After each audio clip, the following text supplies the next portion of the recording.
السلام علیکم ناظرین، پروگرام میں آپ کو خوش آمدید کہتے ہیں. حسب معمول چودھری گرام سن صاحب لاہور سے ہیں اور اسلام آباد اسٹوڈیوز میں حسن ایوب میرے ساتھ موجود ہیں. ناظرین، 14 نومبر تاریخ ہے، جمعۃ المبارک.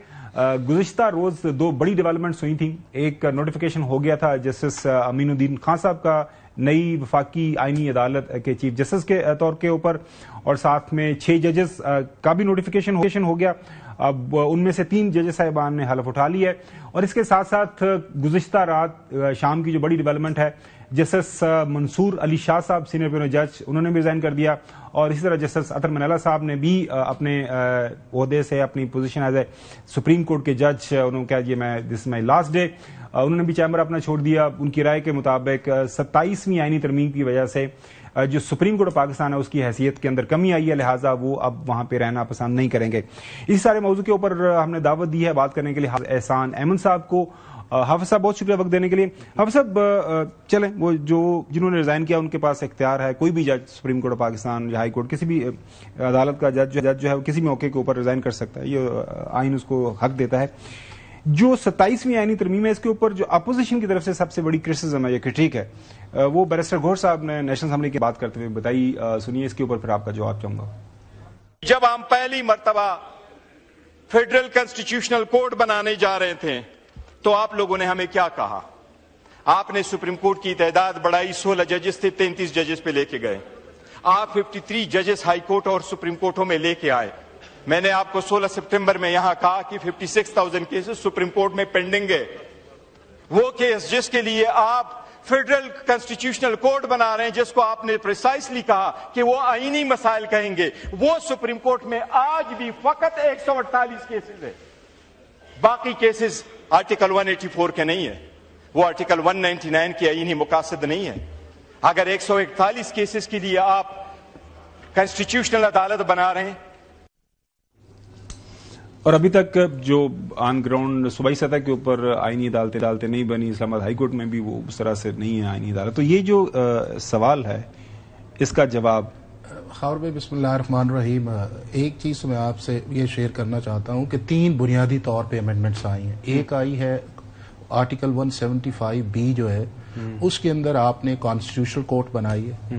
دوسرا آرٹیکل 200 ہے جس کے اندر آپ نے ججز کا transfer from one high court to another high court کیا ہے. اور تیسری امینڈمنٹ آئی ہے جو آرٹیکل 243 آف دی کانسٹیٹیوشن ہے کہ آپ نے جو تینوں سروسز تھے ان کو سینرجائز کیا اور آپ نے ایک چیف آف ڈیفنس فورسز کا عہدہ جو ہے آپ نے کریٹ کیا. اب تینوں چیزوں کی اگر آپ ہسٹری میں جائیں گے تو پھر آپ کو پتا چلے گا کہ جو نیریٹو آ رہا ہے یہ کانسٹیٹیوشنل، یہ لیگل ہے یا پولیٹیکل نیریٹو ہے. نمبر 1 یہ ہے کہ آپ کی پورے جو آپ کا کامن لا یا سول لا سسٹم ہے، جو فرسٹ کانسٹیٹیوشنل کورٹ اسٹیبلش ہوئی تھی وہ 1920 میں آسٹریا میں بنی تھی اور 105 سال اس کو ہو گئے ہیں. اور ابھی تک 80 سے زیادہ ممالک جو ہیں، چاہے وہ سول لا کنٹریز ہیں یا کامن لا کنٹریز ہیں، جس میں ٹرکی ہے، ساؤتھ افریقہ ہے، جرمنی ہے، اٹلی ہے، آپ کا ساؤتھ کوریا اور اس طرح کے بہت سارے ممالک جو ہیں انہوں نے کانسٹیٹیوشنل کورٹس بنائی. اور کسی ایک جگہ یہ نہیں کہا گیا کہ سپریم کورٹ ڈسمینٹل ہوئی ہے یا سپریم کورٹ کے فنکشنز جو ہیں وہ ختم کر دیے گئے، یا کسی بھی پوری دنیا کے اندر 105 سال کے اندر کسی ایک جج نے ریزائن کیا ہو کہ جی ہم اس بنیاد پہ کر رہے ہیں کہ جی آپ نے کانسٹیٹیوشنل کورٹ بنائے اور اس سے آپ کی کانسٹیٹیوشنل سپریمیسی یا آپ کی ایگزیکٹو کی انٹرونشن یا ڈومیننسی جو ہے وہ اس کے اندر آئی ہے. اور یہ ایک وہ چیز ہے جو اسٹیبلشڈ فیکٹ ہے. دوسرا یہ ہے کہ آرٹیکل 200 جو ہے دنیا بھر کے اندر سوائے پاکستان کے کسی ملک کے اندر جج کی کانکرنس جو ہے وہ ضروری نہیں ہے. انڈیا نے 1949 میں بنایا، آج بھی وہ انٹیکٹ آرٹیکل 222، کسی کانکرنس کی ضرورت نہیں ہے. اس کے بعد امریکہ، برطانیہ اور بھی بہت سارے ممالک جو ہیں کہ آپ نے ایک پروسیس بنایا، اس پروسیس کے اندر آپ بھیجتے ہیں. اور ابھی بھی آپ دیکھیں کہ پاکستان کے اندر 26ویں ترمیم سے پہلے ایک بھی جج جو ہے وہ آرٹیکل 200 کے نیچے آپ نے ٹرانسفر نہیں کیا. تو کوئی ریزنز یا جسٹیفیکیشن اگر وہ میکانزم بنتا ہے جو دنیا کے اندر ہے تو اس بنیاد پہ کہہ دینا، اور وہ بھی اس میکانزم کے اندر آپ کہ اس وقت جو ہے وہ 4 چیف جسٹس شامل ہوں گے، chief justice supreme court, federal شریعت کورٹ، اس جج وہ جج اور اس کے بعد جو دوسرے آپ کے ممبرز ہیں. تو یہ کہنا ہے کہ یہ آرٹیکل 200 سے انڈیپینڈنس آف جوڈیشری افیکٹ ہوئی ہے، وہ نہیں. اگر کو ہوتا تو انڈیا میں درجنوں کے حساب سے آئے، ایک نہیں بھی. اب تیسرا آرٹیکل 243 سینرجائز جو ہے 1959 سے لے کے آج تک جو ہے 67 ممالک کر چکے ہیں. کسی ایک نے اس ماڈل کو ریورس نہیں کیا, چونکہ آپ کی آپریشنل ڈپلائمنٹ, اس کے بعد آپ کی انٹیلیجنس, ایکسٹرنل انٹرنل تھریٹس, ایک ہی ملٹری ایڈوائزر آپ نے کیا, اور برطانیہ سے لے کے دنیا کی سب ٹاپ فورسز نے کیا ہوا ہے.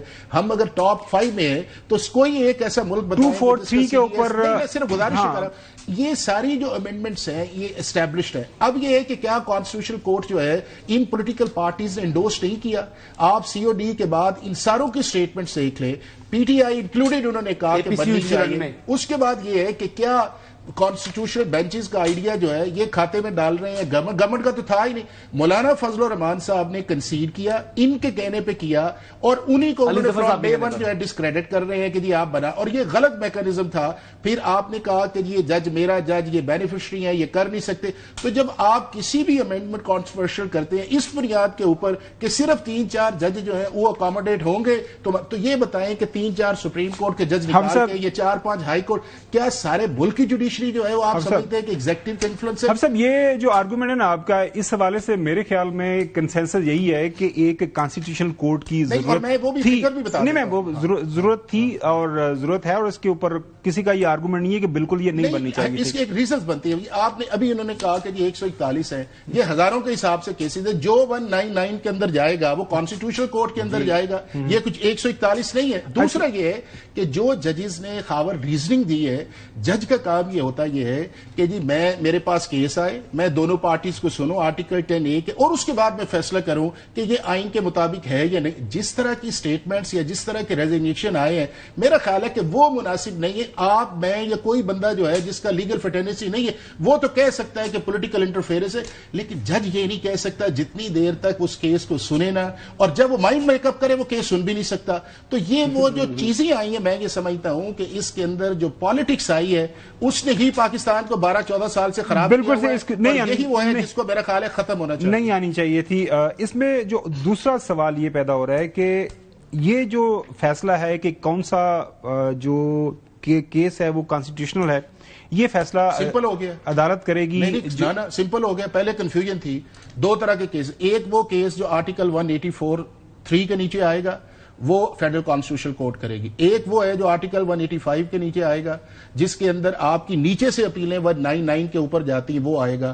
2 اور آئیں گے جو آپ کی ایڈوائزری جوریسڈکشن ہے, جو گورنمنٹ پوچھتی ہے, ریفرنس دیتی ہے, یا انٹرا گورنمنٹل ایشوز ہیں. اور فائنلی اس کے اندر وہ آئے گا کہ پبلک انٹرسٹ لیٹیگیشن جو ہے, جو آپ کی سو موٹو تھی, اس کی جگہ آپ نے کر دیا ہے کہ اگر آپ کا کسی کا گریونس ہے درخواست تو دے نا. عدالت کا یہ کام تو نہیں ہے کہ جی درخواست کے بغیر جو ہے فیصلہ. حسن بھی اس پہ کامنٹ کر سکتے ہیں. دیکھیں 2-3 جو سوالات آ رہے ہیں جو میڈیا کے اوپر ڈسکشن ہے.